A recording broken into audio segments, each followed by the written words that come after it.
বলুন। বর্তমান সময়ে যে এখন যে চাকরির দুর্মূল্যের বাজারে আমরা আমাদের সন্তানদের নিয়ে খুবই চিন্তায় থাকি যে কিভাবে নিজের পায়ে দাঁড়াবে, কিভাবে একটা প্রফেশন আসবে। সেই অবস্থা থেকে যখন আমার মেয়ে মাধ্যমিক এইচএস খুব ভালো রেজাল্ট নিয়ে পাশ করলো, তারপরে সে চিন্তা যে কিভাবে মেয়েকে অন্য কোনো কিছুর দিক দিয়ে একটা ভালো প্রফেশনের দিকে মেয়েকে এগিয়ে দেবো। তখন আশেপাশে শুনতাম যে যখন ওর সমসাময়িক যারা জিজ্ঞাসা করতাম যে হ্যাঁ গো, তোমার ছেলেকে কোথায় কি করছো, কি কোচিং দিচ্ছ, তোমার মেয়ে কোথায় পড়ছে, সব মায়েরা বলতো এই যে আকাশে এই ভর্তি করেছি ওখানেই থাকে, এয়ারলাইনে ভর্তি করেছি ওখানে কোচিং নিচ্ছে। হ্যাঁ গো, কত খরচ। না, এই এই তো এই টাকা ফিজ, এই টাকা ওখানে থাকার খরচ, এই ড্রেস, এই অনেক কিছু, সে মানে বিশাল ব্যাপার।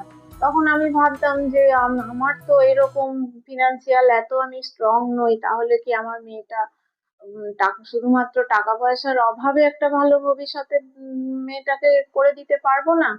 তখন আমি এই জয়দেব স্যার ক্লাসেস, এই কোচিং সেন্টারের সন্ধান পাই, যেখানে খুব মিনিমাম, মানে খুবই একটা মিনিমাম পারিশ্রমিক ওনারা নেন, এবং সেই সাম্মানিকের মধ্যে দিয়ে ওনারা প্রচন্ড খেটে স্টুডেন্টদের খুব সুন্দর একটা ভালো কোচিং, ভালো পড়াশোনা, ভালো এবং সবচেয়ে বড় কথা হচ্ছে অফলাইন পড়াশোনা ওনারা করিয়ে ভালো গাইডেন্সের মধ্য দিয়ে একটা সুন্দর কোর্স কমপ্লিট করান।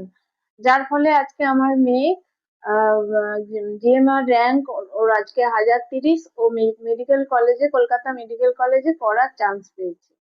তো সেটাই বলবো যে যারা একদম মধ্যবিত্ত ফ্যামিলি থেকে ভালো প্রফেশনের দিকে যেতে চাইছো, ভালো প্রফেশনাল কোর্স করতে চাইছো, তারা কিন্তু ওই অত পয়সা খরচ করে, নিজেদের সবকিছু সম্বল নষ্ট করে ওই লাখ লাখ টাকার কোচিং সেন্টারে না দিয়ে তোমরা অনার্স